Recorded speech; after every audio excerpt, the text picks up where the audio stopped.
Hello, my podcast people, and thank you for joining me for yet another episode of my favorite online business podcast. If you are listening, if you are watching, if you are tuning in on the day that it drops, it is Monday, July 6th. Welcome to July. Real talk, this is one of the reasons that I hate batching content, particularly podcast episodes, because it makes time go by faster. As the day that I'm actually recording this, it is June 23rd. And I'm over here talking about July 6th. And I'm like, the days already go by too fast, right? I'm like living in the future, but, don't love it, but the show must go on. So if you're listening to this episode on drop day, it is July, and I am still in Gstaad, Switzerland. It'll be our last full day there, and we'll fly back tomorrow. So the plan is actually to stay in Gstaad this time and do a hike. Last year, we went to Zurich for our final day, met up with the wonderful Claudia. She's the best tour guide. We put a lock on the bridge. It was great. But we're staying in Gstaad this time, going to explore, go for a hike, whatever Lex wants to do. But I'll tell you about how the trip went, not next week's episode, but the following week's episode, because hashtag batching the episodes. But being on quote unquote vacation in Gstaad made it feel very logical. Also, I'm saying Gstaad because that's what our neighbor says. And when I'm there, some people say Gstaad. It feels very American to say Stad. There's a G. So if you're sitting there listening and I'm like, your ears are bleeding, I'm sorry. I'm going by like our neighbor who has family there, and that's what he calls it. So, yes. But being on vacation there right now, it felt very logical to do this episode and offer up my 2 pennies regarding the discourse surrounding work and vacation and working on vacation. So I want to preface this episode by saying that I do not lead a life that I need a vacation from. And I say that in the least condescending or judgmental way possible. Right? I am always going to do what I need to do for me. I have always done that my whole life. And so much of what I'm going to share with you regarding what I do, with work is based on the fact that I work hard, but I work hard on things I want to be doing.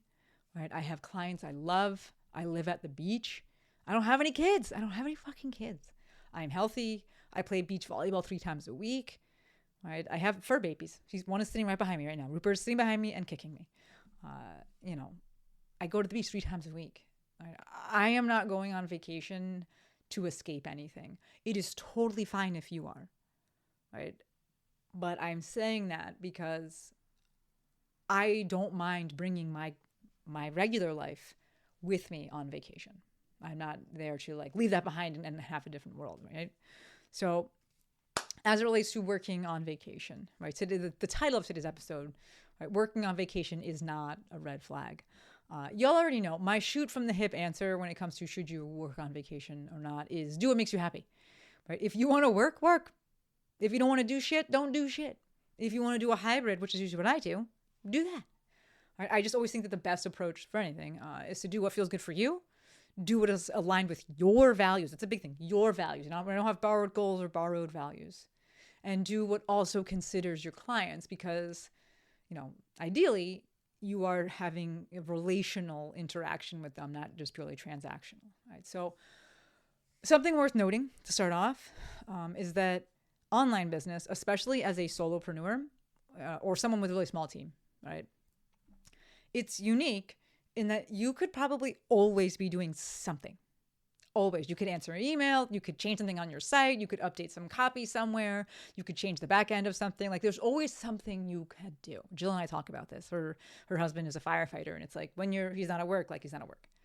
When we are anywhere, we're always at work, right? Online business work, not all of it is client facing, and you personally may have a lot of async offers.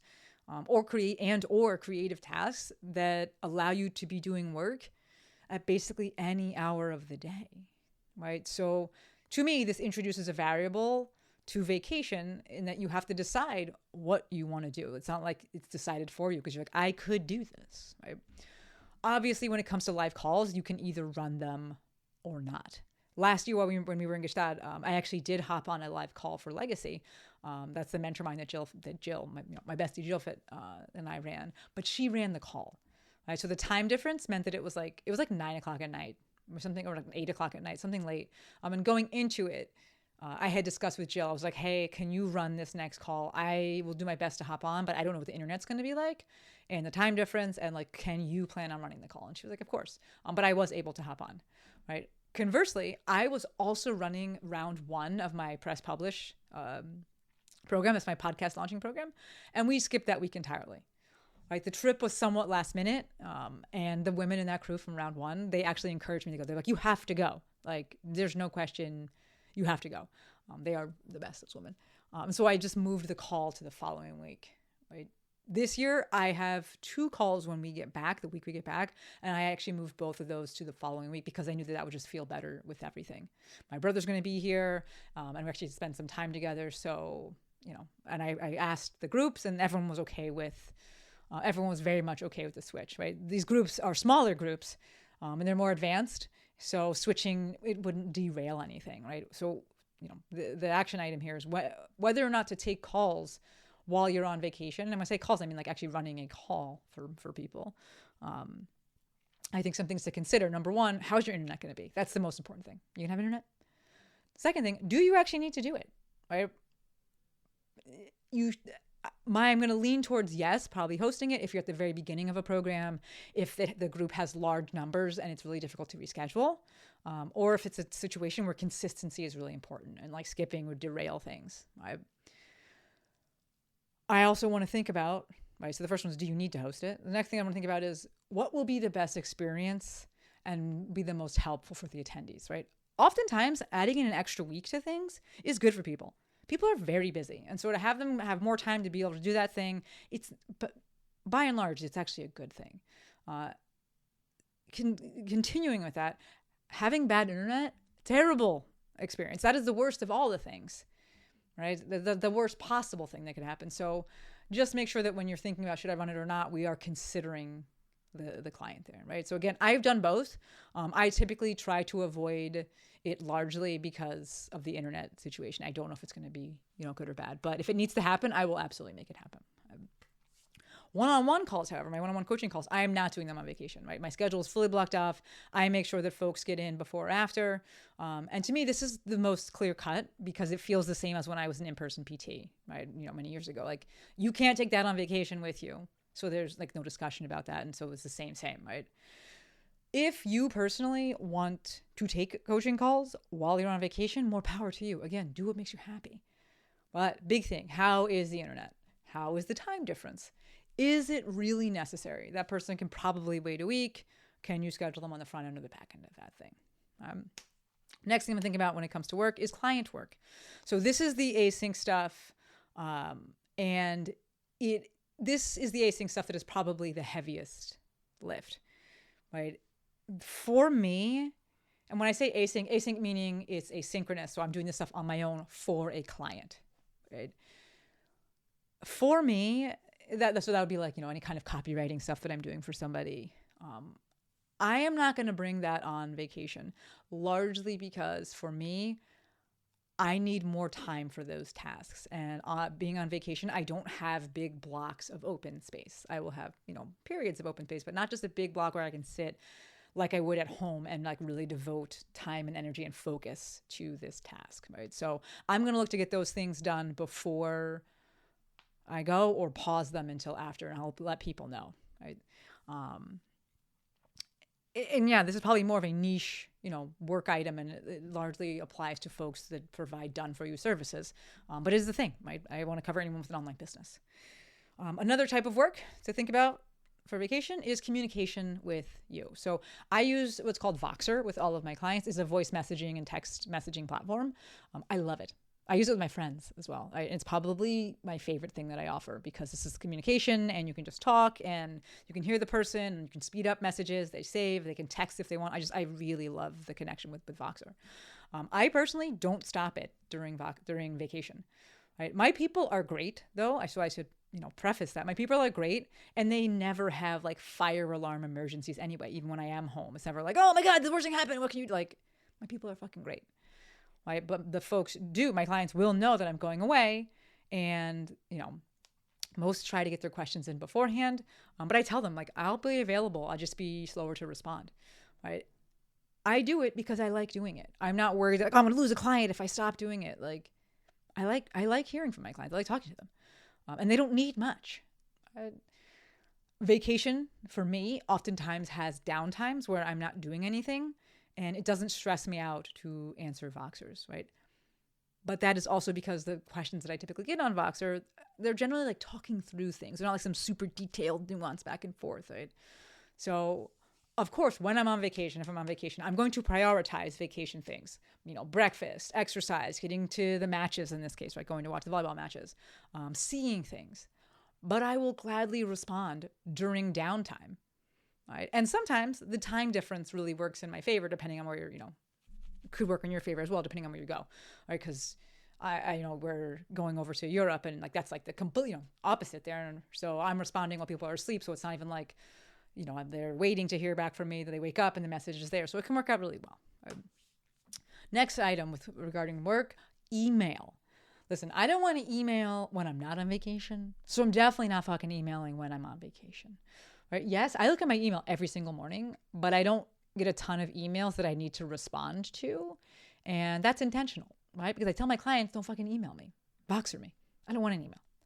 So the action item regarding emails largely depends on your email situation and your feelings about email, right? I would suggest regarding emails that you pay attention to that third factor. Remember, I listed out 3 factors to consider earlier. 1 is what you want, 2, your values, and 3 is considering the client. So I would really pay attention to that third one in this case. And I would let folks know that you're going away and would put up an out of office, autoresponder if you tend to get emails that are time sensitive and require responses. I did used to do this when I was doing a lot more with like emails, and when I was treating and having my own PT business, then I would put it up. But for what I do now, nothing is super timely. I don't put up an autoresponder because, again, I don't get that many like time sensitive emails. Because of the fact that I don't get that many, if I did receive a time sensitive email while I was on vacation, I would probably call the police. No, I would just write back, take my time and write back. I take my time to write back now as it is. Like, I just don't feel the need to be rushing to do things. That is just me. You run your business how you want. But I get back to a DM right away. Creative work. So this is the biggest lift for me. It's a very big part of my business. Writing emails, doing Instagram posts, maybe you personally blog. For me, big one right here, you're listening, you're watching, podcast episodes. Podcast episodes are very tough to bring on the road with you on vacation because you need a mic and you need an area that isn't noisy. But in general, to me, creative work is one of the easiest things to bring on vacation. It's one of the heaviest lifts, though. So I will oftentimes hybridize my approach to this. So podcasts, I do them before because literally, I'm not trying to do them on the road. I have done them on the road in the past. And that's when I was traveling in town for Rock Tape, and I was actually wanting to interview people on the road. So I had a whole setup. But I never did it my solo episodes on the road. There's just, especially not on vacation, there's just no need. I will just get it done ahead of time. This is why I've literally done 6 episodes in the past 2 days. Because I have the 2 podcasts, right? I'll just get them done ahead of time. Sound quality is so important to me. So I will get it done early because I have the setup and the task lends itself to getting it done early. And so I just get it done. Yes, it's also totally viable to just tell people you're going to be away and skip that week. I personally would never do that. It's just, I don't like it. I don't like doing that. But I'm not judging you if that's what you want to do. Just don't do it. It's 100% a viable option. Again, my suggestion would be to let people know that it's not coming out, but it's also not the end of the world if you don't have an episode. I'm thinking about Eat, Train, Prosper, and I wish they would just give us a heads up. For the most part, they do. It's Brian and Aaron when they're not going to have an episode, but also I know that they're going to come back and the podcast will go on, but it is nice to let people know. And if you can't let people know because something happens, it's okay. Life happens. It's okay. So it's a rubber ball. It will bounce. So that's my thoughts around podcast. Emails, this is like newsletter when I say emails, not the like correspondence ones, but with newsletters, I go back and forth with this, and oftentimes I will just do them when I'm on vacation. Right? I write a minimum of 3 emails a week. I write one to my mafia. I write one to my full email list, my full newsletter. If you're not on it, you should join it. We'll link that in the show notes. Thank you, Courtney. And I do one to my paid blog. Yes, I have a paid blog. We'll link that as well. You want to check it out. And so technically I write a blog post, and then I just let them know every Saturday like what blog posts I've put up. But writing is harder for me, right? It takes longer, and this is compared to a podcast episode. And I really like writing based on being inspired by the moment. So I will oftentimes leave that email for the flight or for some time during the vacation, like usually the same day that I would do it when I'm at home. Real talk, I hate working, period. I hate working on flights. I'll do it, but I would rather watch movies. I love chilling on a flight. I love it. I fall asleep before we even take off, right? So more often than not, I will likely be writing at the hotel or writing wherever we're staying once we're on the ground, as opposed to writing, while we're flying. It doesn't matter how long the flight is. Posting, I am not the posting monster that I once was, but that definitely never got batched beforehand. Right? My go-to is to just be okay with posting less. But I know that I'll be in my stories a ton, so there's a lot of value with that, and it can kind of balance out. You do tend to get more views while you're on vacation. If posting is a very important part of your business, then you do what works best for you. Because another component of this, posting on vacation, is the type of posts that you do and how you operate. So videos, if that's what you do exclusively, then maybe they're best to batch them beforehand. But if you are an in-the-moment type of creator, then maybe you're better off just bringing your gear. Like, you can just bring your phone and a microphone. I've done that before. I've absolutely just bring my microphone. I'll probably bring it this time. And you just record as you go, right? Another option would be to lean into the post types that are easier to do on the road, or lean into the post types that are easier to batch. Maybe you do a bit more of written posts. Right? Again, it's up to you. Whatever you decide, make peace with it. And the last topic here is launching. Launching while on vacation, right? This is pretty exclusive to online business, though. Absolutely, you could run an online promo for an in-person services. But when it comes to launching, I have absolutely launched while on vacation. Lex and I actually launched this most recent round of Lecture Mind while we were in Playa del Carmen. But for that, the only thing that was happening during vacation was receiving applications and responding to people, responding to questions. Right, so it's our 3rd time running it. We have the sales emails already done, already scheduled. So it was a fairly low lift with that. Could you do more while on vacation in terms of launch? Sure. Would I just do a full fucking launch? Would I recommend it? No. You are introducing a layer of unpredictability to a launch. It's not super ideal. Jill actually recently did this while they were in DR. For celebrating Keith's birthday. And, Jill is the GOAT of online business. And she was dealing with Wi-Fi issues and just the stress of a launch. And she was like, I probably would not do that again. All right. But the reason that I included this section is that sometimes, just because of how things line up and how things came up, you got to do it. Right? Time flexibility is one of the biggest rewards and benefits of running your own online business. But that might mean that you have to do something while on vacation. And so my suggestion would be do it and then never do that again. So looking at the time, I'm going to wrap this up. But speaking of Jill, bestie, I went to her wedding. We went to her wedding last October, and it was in Hawaii, and it was fucking awesome. I reminisce. I do. I did bring my computer. I always bring my computer. I don't think I've ever gone somewhere and not brought it. I just like to have it. Big internet. But I did do a few things while at the wedding, but this point I'm making is not about me. After her wedding, Jill went on her honeymoon, and when I got back from Hawaii, I did not go on her honeymoon. I went back home. I came home and ran one of the legacy calls solo, right? Because Jill said, I am not going to do any work on my honeymoon. I'm fully shutting it down, fully stepping back. And I think that might be the only time she's ever done that. And that is absolutely an option as well, right? I think what's notable there is that decision came from a choice, not because she was like, I need to break from all of this. I'm so stressed out. I can't she was just I wanted to be fully present and just see and try and do that. And I can, and can you, run that call for me? And like, of course. And you see earlier in the call, earlier in this podcast episode, talked about, me being in Gestalt, and I was like, hey, can you handle that call? And that's one of the nice things of working with somebody. But the point that I was making there is that she fully shut it down. And that is an option, right? Fully shutting it down, totally an option. Hybridizing, totally an option. Main takeaway that I want to deliver today is that working on vacation in general is, in my opinion, not a red flag.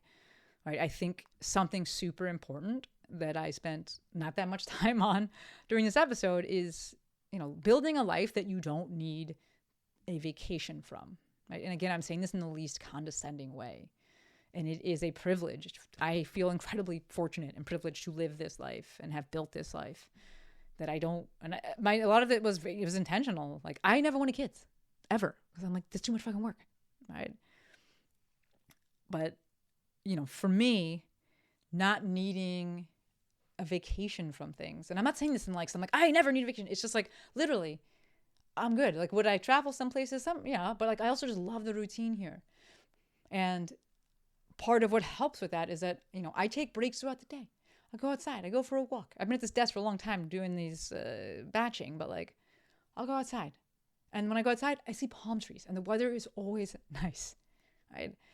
I set appropriate deadlines for things. I'm doing these website audits, and I give myself 2 weeks to run the audit, not 2 days. I have 2 weeks from the time I have the intake call to the time that it has to be delivered, 2 weeks. That is totally appropriate. I know I can get it done within that time and not be stressed out. I'm never taking on too many clients or too many projects that I'm like, I'm so stressed out.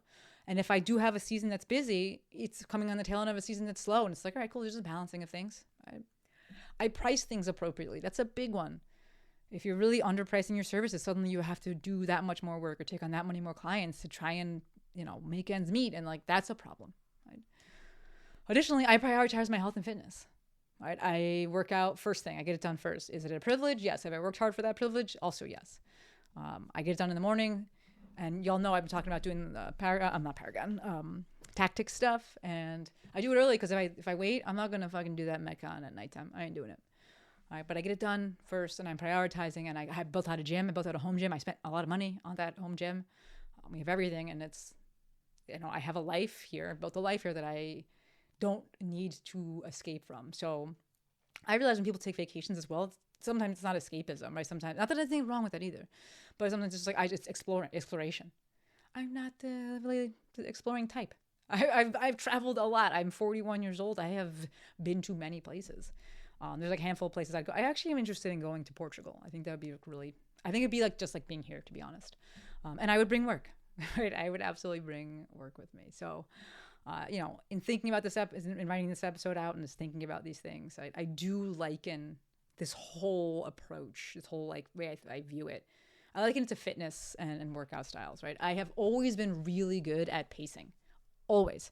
I don't like to go fast, take a big rest, go fast, take a rest kind of workouts. Jill likes that stuff. I don't fucking like it. I'm like, let me just like go here, moderate to moderate plus for a long time. Right? Just let me keep going. I will pace it out. Right? I am great with negative splits. If you know what that is, great. If you don't, that's fine too. Right? But that's how I approach work, which basically allows me to just go forever. Right? Is a deload week nice every now and then? Sure, yes. And it's helpful and you come back recharged, but it's never that I need a deload week because I'm breaking down or I'm burning out. Right? It's like, okay, cool. Like this is actually necessary and helpful. I should say this is helpful for progressive overload. And during that deload, and which is what I really like about I keep saying that. What I really like about tactics stuff is that they're still programming things. It's deload, but it's not do nothing.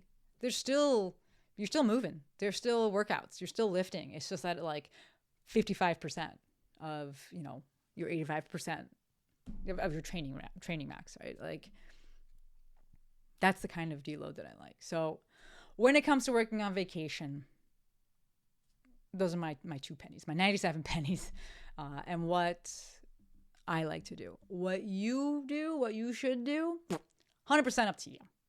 All right. Like I said, I think there's 3 big things to consider. 1, what feels good for you.